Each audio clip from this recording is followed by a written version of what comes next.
can be retrospective about it. But one of the most wonderful singular things I remembered was the camaraderie and the helpful hand of Richard, not only as a colleague, but as a more experienced artist. And it really helped me a great deal through a rather trying time, which gave me a great deal of courage for being more accented histrionically when I found that things were not so, shall we say, tightened up. And I remember that that was very poignant for me, to which I have tried to maintain with colleagues myself through the years, is that we are all in the same type of an artistic struggle.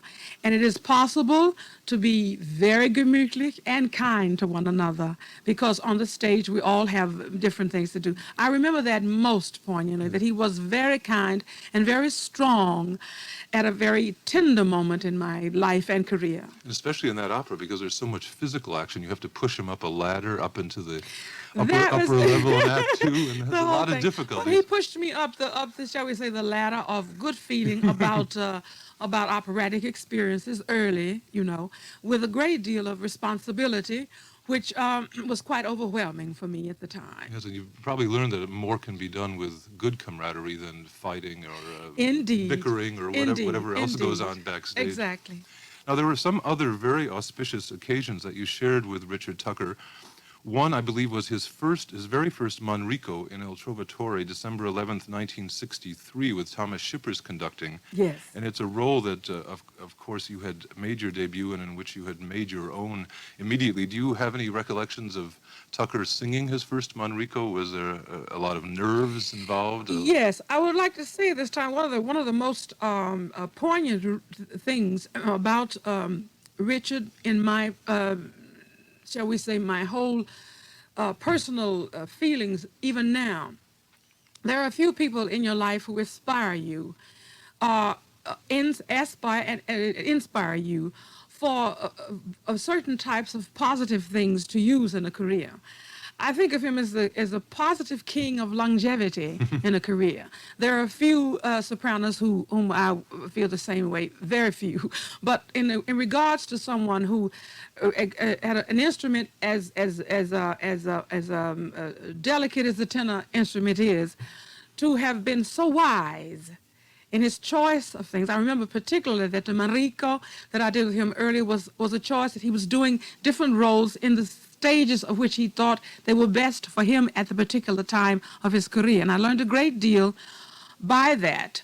And I remember that that he always gave all he had in every performance. All the performances were very thorough, and also his theory goes very much along with mine. That one uses one's energy for the performance and not for other things that do not matter before the curtain goes up at 8 o'clock at night. Exactly. That can be misunderstood, but it works very well if you are able to deliver your fullest when the people come to hear what's to be offered. And I learned that very early with my early experiences with him. You know, and he planned very carefully, because we were just saying to have been singing at the Met since 45 and not doing Trovatore to 63. And then on another auspicious occasion, 65, he did his first Rodamés in Aida, and you were also among the privilege that night. Yes, we had very many Aidas together. And I think that was one of the most brilliant I would think, brilliant mental approaches to what one can deliver at the right time in life, because he was always so wise, as I really tried to be, having had many things, you know, to learn from, besides a colleague of this stature, and of this really personal warmth, as far as I was concerned. And he didn't spend foolishly in advance, just sort of saving and planning everything very carefully. Correctly. I think the amazing thing is that same season in 65, and not only about 3 weeks later, you had done Aida together, and suddenly you were doing Così fan tutte together. Yes, that on was the fun. same stage, and that's quite remarkable for an Aida and a Rodamés to be Fiordiligi and Why not? It showed that we were both ambidextrous. Yes, absolutely. No, I think it was quite extraordinary. I had forgotten about it. A lot of fun, yes. Absolutely. Yes. And then, of course, on April 11th, 1970, you were part of the celebrations of his 25th anniversary at the Met. You did Act 3 of Aida along with Sutherland and Traviata and Tebaldi and La Gioconda. So that was Exactly, quite a night, Robert. too. But I have to, a note of levity, because I think all of us actually sort of had a twinkle in our eye, because Richard had called each one of us up separately, you see, and I had this suspicion that he had this speech into which he put each name. Just when he was Price in and for when he Sutherland. finally got to me, I said, who was first? Am I in the middle of it? Because I know this speech to tell us all to get out of our house and come up there and be with you. You only have a blank space for each name. He laughed. He said, well, I want you to shine too, Leontine. Well, he ended up with the three pretty strong divas, I think, that night. Tell me, you sang next to Richard Tucker so often. What qualities of his voice stand out in your mind? What do you remember most about his singing, the quality of the voice? A quality very rare in most singers, the evenness of tone, evenness of register, direct and very poignant, strong focus, which comes from very fine placement, and the ability to sing with complete abandon and enjoy it. And to be able to do whatever the music calls for without any problems. Yes, but he too studied constantly, which I try to do too. He was never satisfied with the last laurel that he received, yes, which kept him always very fresh and very on top of it. Yes, and working all the time, as you said, because I recall finally him taking on Pagliacci and then Louisa Miller and constantly at it. I mean, never, as you say, resting on his past glories. Fine quality. Well, you are not resting either by any means. No. But one thing I note about your career today, Leontine Price, is that you are pulling a little bit away from opera and you're concentrating very heavily in recitals and concerts. Is there a reason for this? It really is a bit of a trilogy division. It seems that way. It's just that I've split the career into 3 different areas. I'm not pulling away from opera. It's just that I'm trying to enjoy 3 different areas of it. Maybe I'm pulling away from art in certain areas, it may seem, but I'm trying to have as much fun as everyone else, and so far it's worked out.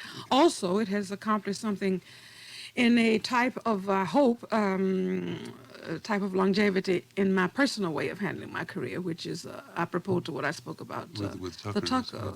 I also get the feeling attitude. You're doing what you enjoy most, because I watch you in recitals and concerts, and you seem to love that kind of immediate response and that give and take with an audience. With an opera, you're playing a role and it's a little bit more removed, but there you are right in front of a public, and you seem to enjoy that so much. Yeah, and that's that's a bit of a phenomenon, because most artists like it exactly the other way around. Absolutely. Yes, you may be right, but not entirely.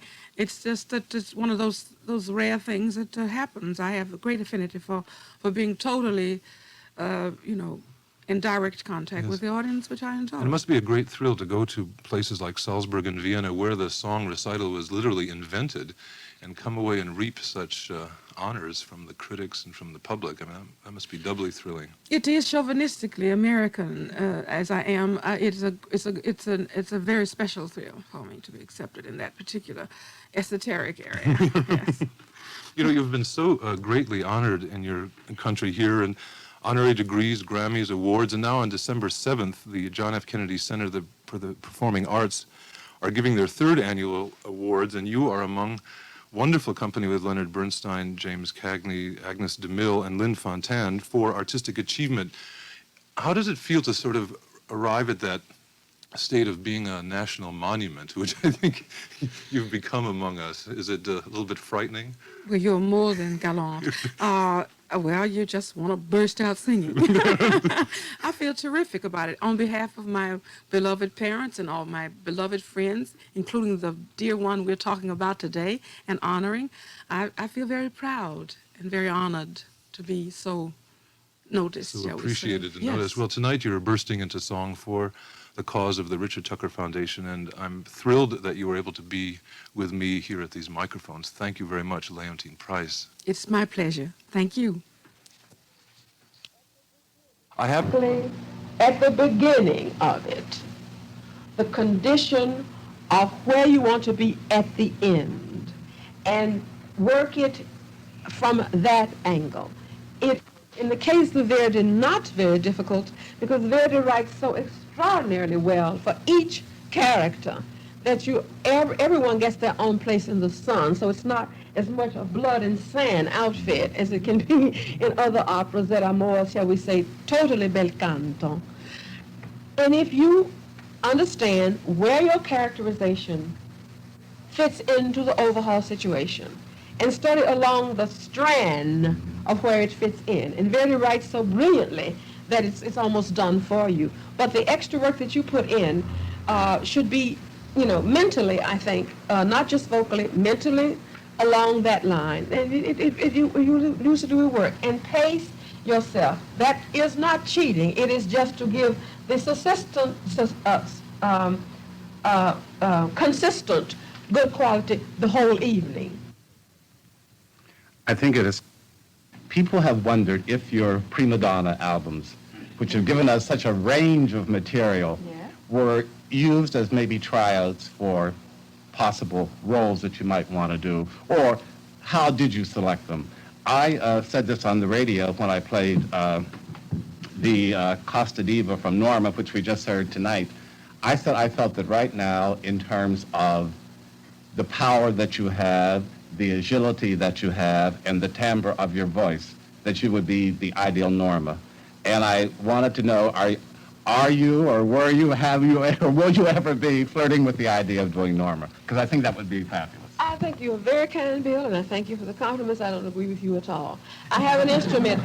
We get exactly to what I was talking about knowing your instrument. I have a soaring instrument.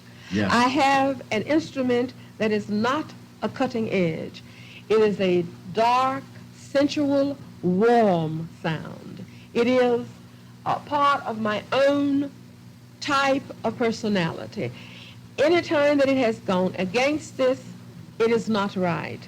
It is wonderfully in a condition to perform practically any of the pesant parts now. I could certainly do them. As a matter of fact, I think in the works now, the recording of, I went through the score and I thought that it is exquisite to sing. Absolutely beautiful. I am not sure as a steady diet. You see, it's one thing to accept something, but as a steady diet, you have to be able to offer it not to one half. It must be a standard part of something that you travel with, like Aida, like Leonora in La Forza di Destina. That is the proof of whether it is right for you. If you begin, and I don't really think that, I am not putting myself down either, because if I had, I would not have recorded it. I think I could, but I don't really know if I don't know what for at this particular time. I think that the literature that has been done on these particular recordings is to show a certain type of ambidextrousness. That means showing off, which all sopranos like to do. I think that at one time there were, especially on the Strauss recording that I did, there were very, very many discussions about doing the Marshal in one day and possibly the Empress. Still possibilities. I have no idea. But for certain types of literature, I think it was just the hearing as a challenge. It was done in collaboration with my dear friend and producer of 1,000 Years, Richard Moore. A matter of doing a balanced, shall we say, Bible of literature. Now, apropos Norma, having recorded what we say is called the famous juicy bit with some element of success, I am happy to say I think I will have the distinguished honor of performing with, I think, one of the world's greatest performers and certainly one of my dear friends and beloved colleagues, La Marion Horn. I think that we will probably be doing in the not too distant future, hopefully at the Metropolitan, excerpts from the duets areas of Norma. And I think that I probably would have had it by then, which will be another type of challenge. But to travel at this particular point in my career with Norma as a steady diet, I think would just could be a mistake. You know, the other side of that coin, Leontine, and you said that to put a role into your repertoire, you must be prepared to offer it where you go, to live with it, and to perform it. Yes. The other, many people have said, when is Leontine going to sing Tosca again? When will she do Butterfly again? When will we hear The Man on Let's Go? Some of these things we only heard, well, the Tosca and the Butterfly we haven't heard for some time. Men on Let's Go, you only did the one season, and I thought it showed a wonderfully comic side of your personality, which we don't always see. But a lot of the things you've given us, we don't see again. I can see why maybe you would give up Onegin or Thais, but... I didn't take them up, really. No, Bill, this is very complimentary. I must say you're very kind, but there must be taken into consideration that I am in the mature stage of my career. I divided my career into several other elements. I have a great love for concert singing. A great challenge I found earlier in certain types of vocal literature. I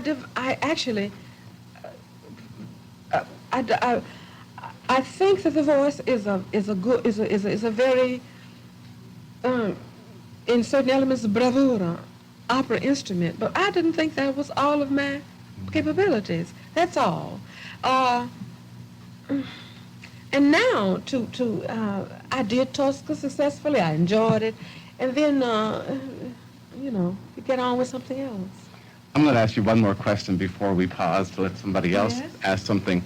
You're going to be doing one of your specialty acts, as I call them, this year again, and for this we're very pleased, which is the Verdi Requiem, because I don't think anybody has been associated in our time with the Requiem as you have been. I have always felt, Leontine, that there are two approaches to the Requiem. I think some conductors approach it as an opera, and you've sung it as an opera under Schulte and as a Requiem under Reiner. And I feel very deeply that there are two different styles, and a conductor either conducts it as an opera or as a sacred piece. And I want to ask you if you feel that's true.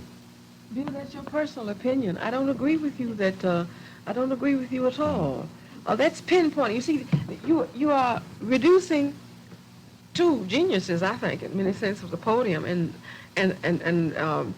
I'm really a weird singer. I like tight ships.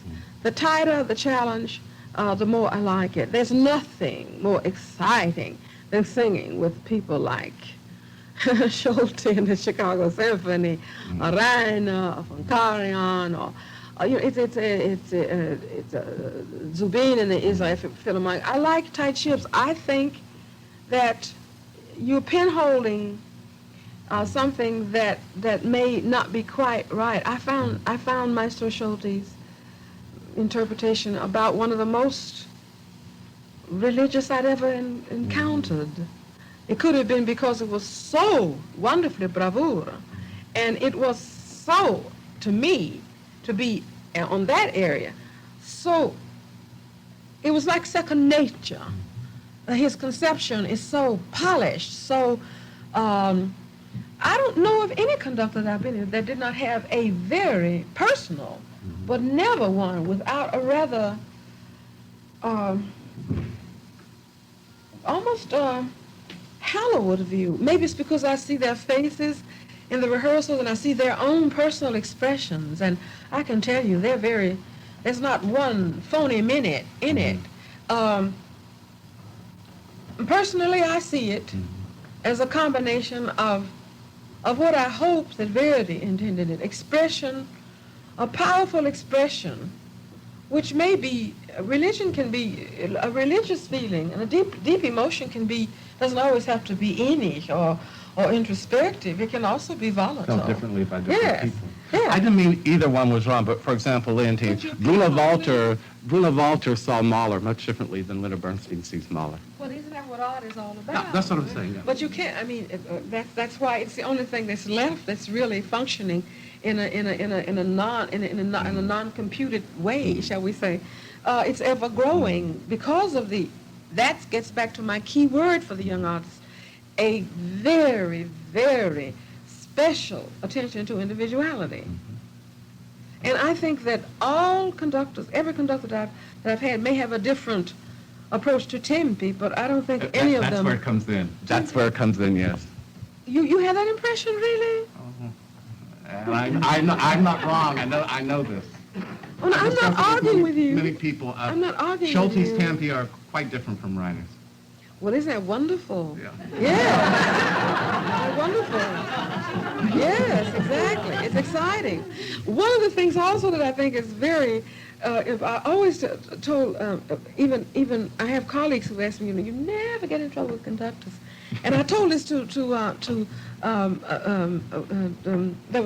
had lunch, Maestro James Levine in Salzburg just now, pulling his leg, and, he was sort of giggling. I said, you conductors never fool me. I know why I'm slightly maybe at times your girl Friday, because you know that I'm not going to come in with a set tempo from before the world was made and say, this is the only way I can sing it. Because your ego, I know, is so enormous that it's like, that the expression on my face, you say that Leontine is not going to fight City Hall. That's why you like me in the first place. The second place is that you know that I have an ego that is a little, shall we say, kinky too, in that it is a quiet ego that is willing and just chafing at the bit for you to offer me something that I didn't have before with the person that I was before. And that's why I think some of you might like to sing with me, because I'm going to take your idea and I'm going to polish it. I'm going to do the best I can, because I like grins on your faces when I'm singing. And also, you embrace me with it, because it is the highest type of performing you can get. Because when everybody is pulled, the best is pulled from everyone. That's what I call a tight ship. And the audience always responds with something that it's excuse expression, a gut reaction. Well, and he had to laugh because he knew I was right. I said, it is an art, and the best. But if you find one of us who really understands that the overhaul ego is so engrossing that you will be even kind to us lowly singers that you think might be able to be tapped on the shoulder to present your ideas as best, so that the overhaul picture is so good that you can even take the time. Those special types of egos, those that are, I think, the most vocal conductors have that approach. I want to ask you with a little bit of a prelude to it. Yes. Last December, my wife and I were in Washington, and we found ourselves at the occasion of the Kennedy Center honors. Yeah. And we were at the dinner, and she was sitting next to Brigadier General George Price. Oh. And I suddenly realized that Brigadier General Price was your brother. It occurred to me that here is an extraordinary brother and sister combination. And here are the two of you on the top pinnacle of your individual choices. Now, there has to be a fantastic story to that. You must have had some very special parents. You must have had all kinds of the things that I believe are still vibrant in America. Energy, talent, which comes from the Lord, but talent and energy and drive and intelligence. And I wonder if you would like to comment on that a little bit, because it's really an extraordinary story. I'm very proud to say that the answer to all those questions are in substance two names, Catherine Baker Price and James Anthony Price. Our very extraordinary parents. I think that sometimes when I see my brother, when we're together, there are certain areas of my father that are so totally fantastic in him, as in my mother seems to be for him. Apropos to egos, I adore my brother. He is very elegant, beautiful, definitely the brains in the family. As more often as possible, I try to keep him under wraps because he'll totally block me out. He's really extraordinary gentleman. I guess we, in a sense, inherited all of the things that I think are still very, very essential to doing anything well, even now, which I tell youngsters who ask me this question, and that is burning the midnight oil, the desire to be the best you possibly can be, to work very hard at it, to be inspired by your own belief in yourself, to an extraordinary family ambiance of love and discipline, which is a wonderful combination. Absolutely. The religious background. Actually, the difficulties, I think, for us both, as we say often, began later, but not early in Mississippi. It's extraordinary thing. That's a strange thing to say. Yes, it very, is. very incongruous. But I mean that. I think that there are times now that both of us believe that our roots and our childhood was so wonderful and so untampered with for a development of youngsters. It was also a community effort. It's that wonderful kind of, some people would call it provincial. There are times now, maybe I would prefer refer to it as that, but basically they're healthy. I remember teachers who cooperate with your parents to see that you are, doing the best that you possibly can be. I guess in a sense you'd call us maybe overachievers, but why not? If you overachieve, you're bound to maybe succeed in something, And I am extremely proud of him. I mean, speaking of heroes, he is my number one hero. I can understand that. Besides my father, absolutely. No, I can understand that. It's two egos that don't need to be collected and often. I mean, I actually am definitely my brother's sister. It's not the other way around when we are together. As a matter of fact, he did make that rather clear. Yes, he does. It doesn't take long. He isn't shy about it. There's no problem about that. No. But your father and mother, in terms of their lives in Mississippi, both of them obviously must have been people of determination, of unusual interest, of love of family. I think it's the loving parents and their inspiration and what they give to you, along with the ambiance of the community as well. But I would singularly give credit to my very beloved, wonderful mother and father. Was your father the one that was involved in church work? Well, they were both very great contributors to that community. My mother's whole kitchen was like the lighthouse.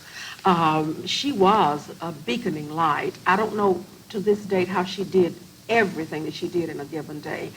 I go to Europe and to ponds east and west all over the world, and I meet someone that my mother delivered as the most successful Jones County midwife. Also, I think she overdid naming too many people Leontine, but then maybe she was a little weary at the time. My father was not a very educated man in the technical sense of the word. My mother actually graduated from a college very close to my heart, on whose campus I have to build a library, which fortunately is named for me, because it was my mother's alma mater. It's Rust College in Holly Springs, Mississippi, one of the first educational institutions for freshly freed slaves. And she was a student there. My father, I think, probably finished the 6th or 7th grade, but he was so extraordinary. He was sort of the local electrician and carpenter. He could build anything and he could repair anything. He could take any electrical item apart and put it together again. Extraordinary brain. It was, if he had not been, I'm sure, so poor and things had not been so difficult in his childhood, he probably would have been, would have been able to accelerate on that skill. But he was certainly very useful to the community in many ways. They were, and my mother, of course, was a bulwark of strength in the church, and everyone told her their problems. Our house was like maybe it's why I sort of scream for my privacy now, because our house was like open sesame to everyone in the community. It's extraordinary. But I have noticed over the years that you do like your privacy, and now I think I'm beginning to understand the real motivation for it. Because if your house was an open sesame... It really was for the entire community. All problems were solved by my mother or my father, or collectively or singularly. It was extraordinary. I would say that that's only a part of it. After being involved and seeing that there might be some direction for me to take with a serious musical career, particularly one as extraordinarily grandiose as opera, which I really never would have believed would have happened to me in Mississippi, I promise you. There are days even now I'm not quite so sure how it happened. But I can only do one thing well at a time, and I know myself very well. And when it is time to work, I'm an all work or all play girl. So if it's time to work, I wouldn't say isolate, I am so bent, and I don't want to sound like some kind of a musical Joan of Arc, but why not? If it produces results, it's my way. It's my own pace and my own way of doing the very best consistent performances that I can. And that is absolutely to do nothing else. I don't like the idea of at 8 o'clock or a matinee or any time the curtain goes up that I have contributed anything that does not make me give the nearest to the best performance that I can give. I have this terrible thing about, doing, because I like to do my best. And why not? And if that's the method that it takes, fine. But then once I am on vacation, I certainly won't accept one single date or do anything except have a lovely time, go to the theater, see friends, sit in the draft, and air conditioning, the whole thing. And that's really the main reason for it. It cuts down on canceling, which managers like a lot. It cuts down on not being sort of prepared, which conductors like a lot. So it's good for your image, in my opinion, to just take your own pace for doing what you. I just simply cannot socialize an awful lot and sing well because I have a certain, which my beloved teacher Florence Page Kimball left me with, and these roots are still, speaking of roots, take me. She said, you just arrested body is arrested voice. A healthy body is a healthy voice.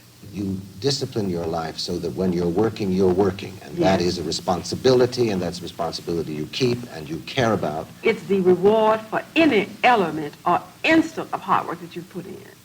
And it makes you feel terrific. I mean, why would you not want to feel, I like to feel terrific as much as possible.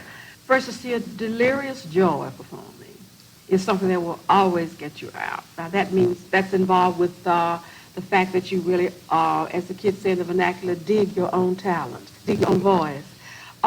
Therefore, if you're in love with it and you're sort of crazy about the way it feels to you, you can deliver it with a great deal of happiness, And so all of the things involved in not, it's not a job, in other words, I'm trying to say. It's a pleasure. And then you get buckled down to the technical things that it takes to deliver that instrument to the best of your ability and beyond if possible, and get all the fine points started. It's a very sort of it sounds like a distinct regime, but it requires that. It's like a thoroughbred racehorse. You don't find them just wandering around in any stables, or they have a certain kind of brushing down that makes them what they are. Exactly, and quality is really better than quantity. I do believe, at least I think so personally.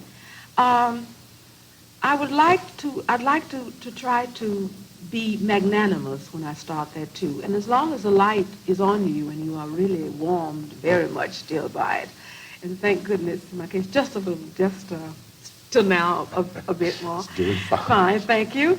But it's wonderful to be able to say that even while I'm still active, you see, because a very sad thing also is to be a bitter performer who is trying to produce another young artist into you, which is a colossal bore for them and a sad thing for you, to collect enough of the success so that you will be able to pass on not part of you, but to really, I find that the thing that probably will be very wonderful about this for me is having a non-compromising attitude about my career in this particular way.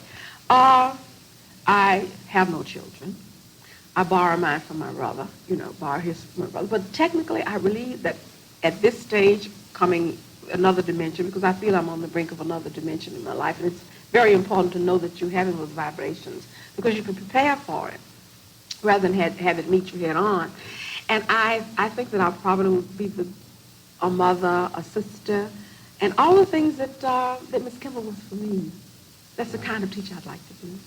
You have come to be, apart from your artistry, a tremendous symbol of what can be done with talent and drive, with joy. A very distinguished and very important person in your own right, and a symbol for your race. I have a feeling that what you have accomplished, just by being you, has been a tremendous example to lots of people. And I wonder if you have any feelings about that in terms of the next generation coming up? I cannot express the pride that I have experienced in the progress that has been made, just in my field alone, in the time that I started. This year's a 30-season career, but an active one that has seen this most grandiose. As well as her memories of Aida, the opera we're featuring in this first marathon hour. I have the great privilege of talking to Leontine Price in her beautiful home. And Miss Price, we are honoring and remembering the Metropolitan Opera premiere of Samuel Barber's Antony and Cleopatra, which, of course, 20 years ago signaled the opening of the new house. You were very much part of it, and you were the star of it. And our listeners would like to have some of your recollections of what that meant to you. To date, I would think in capsuled form, that moment for me meant what the phrase "from Mississippi to the Met" meant to me. A special type of acceptance as an American artist. That means totally American in all senses of the word. That I was chosen because I was the best artist for that particular occasion, which was and still is in my heart, in my mind, and in my whole being, the most important operatic event of the century, to open the world's greatest opera house. So it was really, in addition to... It was a biggie. It was the biggest. It meant an emotional involvement for you beyond the musical event. Absolutely, yes. As you recall the production now, musically, is this an opera that appealed to you? I know that you had done Samuel Barber's songs before that, and he was extremely familiar with your voice. Was there kind of a collaboration between you in shaping the soprano part? Samuel Barber, affectionately called by me Sam, there have been 3 composers whom I've been wedded, fortunately, who have, I think, made my career. That is the great master Giuseppe Verdi, the great master Samuel Barber, and in some senses, later, literature by Richard Strauss. I think Sam is in this particular company because the friendship, not only between us as human beings, but between us as artists, was so personal during the composing of Antony and Cleopatra. He came to my home. My darling housekeeper, who adored him as well, did his favorite meals for him when he came. We sat around the piano as he played for me with the ink still wet, praises of the 2 wonderful scenes and arias, etc. It was a really productive and a wonderful time of my life. Now that I feel fortunate to have had those personal moments with our great composer, as I'm sure that other artists had with Mozart and Verdi. I feel that way about that personal experience with him. In concert and with orchestra, I continue to play tribute to our American composers, in particular to Samuel Barber. Your many admirers and fans want to be reassured that even after your retirement from opera, that your concert career is alive and well, and you're traveling, and just how busy is it? I've never been busy, as a matter of fact. Self-inflicted, which is, I have no pressure. I'm more or less enjoying, which I think is my privilege, the luxury of my success in a personal way. I have delegated time not only to my artistic endeavors, but also an enormous amount of personal time for me. I will always pay tribute to my mother for teaching us something that resembles good manners. I started this past year my first attempt at sharing some of my operatic experiences with some artists who are aspiring opera singers. I cannot tell you what a joy it was to know that I am in a phase where I can not only share the knowledge, but also still show them what I'd like to have them do. It's a great experience. To be able to sing, you know, we're like baseball players in a sense. Our right arms don't swing to bat and get the home runs as long as as other artists who are instrumentalists, the great pianists, the great violinists, and the great maestri. They don't take their instrument around with them 24 hours a day through thick and thin, through sick and well. And we are trampled on, I think, as singers sometimes, because we are expected to be tip-top at all times with not enough consideration taken at how delicate this instrument is and how personal the care of it is. It depends on your emotional condition, so many different things. We are devoting an hour of broadcast time in this Met Marathon to Aida. To ask you for your recollections would probably bring out a torrent of recollections, so maybe some episode especially stands out in your memory. Aida, I think, was my operatic costume, and I was hers. We were and still are one. She was always an expression of how I was as a human being as well as an artist at every phase of my lifetime. I cannot ever in my life with any experience, and I still can't talk about it, so speak about it, except it brings out something so totally emotionally to me. I will never, ever be unhappy remembering my last performance of Aida on the stage of the Great Metropolitan Opera House.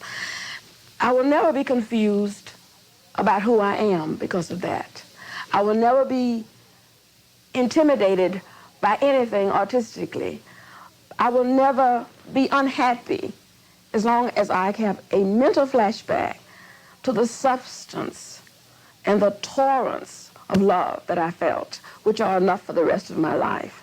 I cannot possibly talk about Aida because that particular performance was everything I am as a human being and as an artist today. Perhaps that's why I left it on the crest of the wave. Miss Price, you've said it all. And on those beautiful words, I think we can end our conversation for today. Many thanks. Wish you many, many, many more years of great concert career and all the happiness you deserve. You're very kind. It's a joy to be with you. Thank you.